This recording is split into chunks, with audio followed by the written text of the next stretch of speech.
welcoming words. And I'd like to invite Laila Tyabji, a legend in herself, who's worked with Dastakar, who probably embodies all these notions of design, product, process, policy, transformative leadership, and of course, human communities, building human life.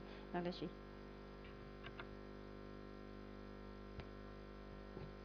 A recent book, a proposed book by Divya Patil, which I was just sent to read, part of a proposed exhibition at the V&A in London next year, puts contemporary Indian design, fashion, interiors, graphic communication into a neat, colorful box, all ordered and arranged in sequence.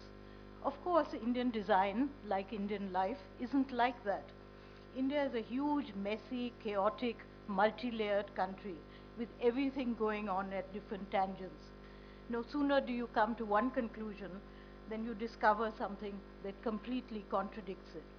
For example, just as you conclude that traditional Indian design is all about color and ornamentation and excess, you encounter Kerala and the austere monotones of its off-white textiles edged with gold, and the flowing, simple, shallow lines of its urlis. You decide that Indian motifs are all floral jars, buttas, and interlocking lines, and you are reminded of the black and white and red dramatic stripes of Naga shawls and the checkered patterning of Irikal weaves. Men weave and women embroider.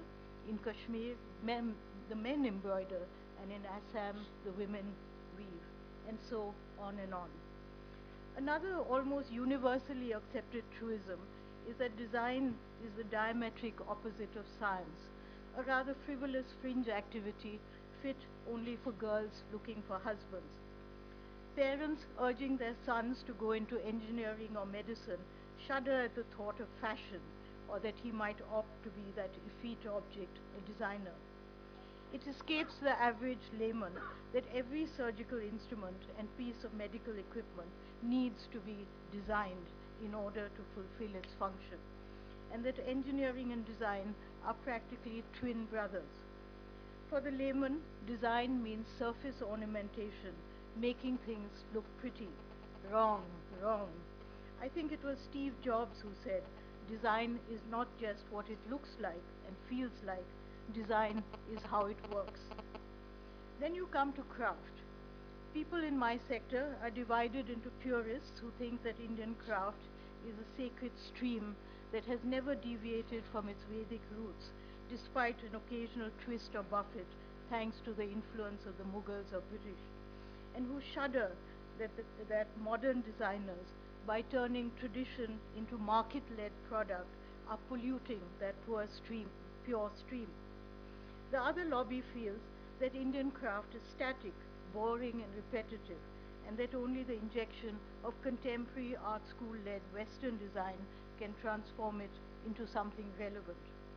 Both schools ignore the fact that craft has always been a market-led activity that evolves and adapts itself with the lifestyles, needs and demands of its consumers.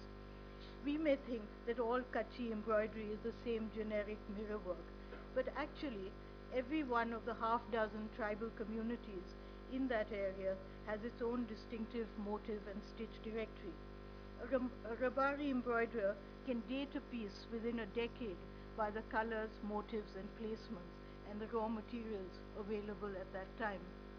The dilemma today is not that craftspeople do not want to respond to new trends, but that they are distanced from their end user in ways that were never the case before.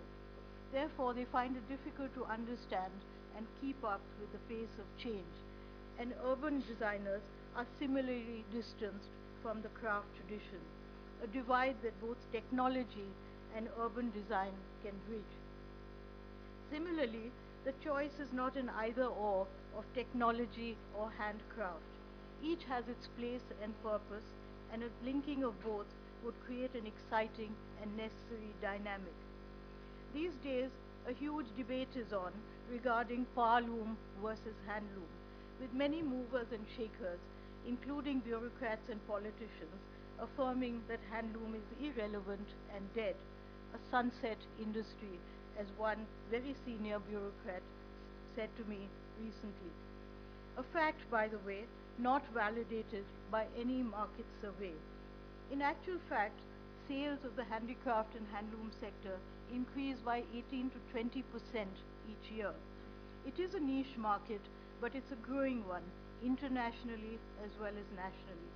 So rather than throw away handlooms, and with them the countless amazing textiles and motifs that the power loom can never replicate, let's apply technology and all those brilliant young IIT minds on working on the structure and processes of the handloom and see in what way it can be adapted and made less labor intensive while retaining its inherent strengths.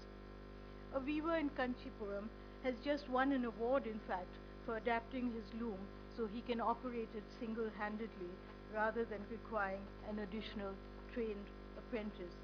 I can think of dozens of other craft processes, from dhokra metal casting to lark bangle making, where a little science would ease the lives of these fantastic creative artists and give them the space to innovate and explore.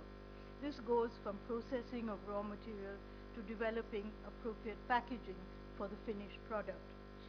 We are fortunate in India to have both living traditional craftspeople with extraordinary hand skills, as well as scientists and technocrats capable of sending satellites into space.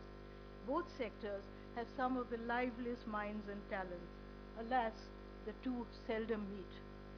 Design, craft, and fashion are customarily seen as soft disciplines, science and technology as tough. In fact, like a man and a woman, a partnership between the two results in a powerful creative energy. We need to unbox the assets, attributes, and professional skills in each of these sectors, sharing knowledge, awareness, and skill sets, creating a unique synergy and potential, and enriching our wonderful country in the process. Thank you.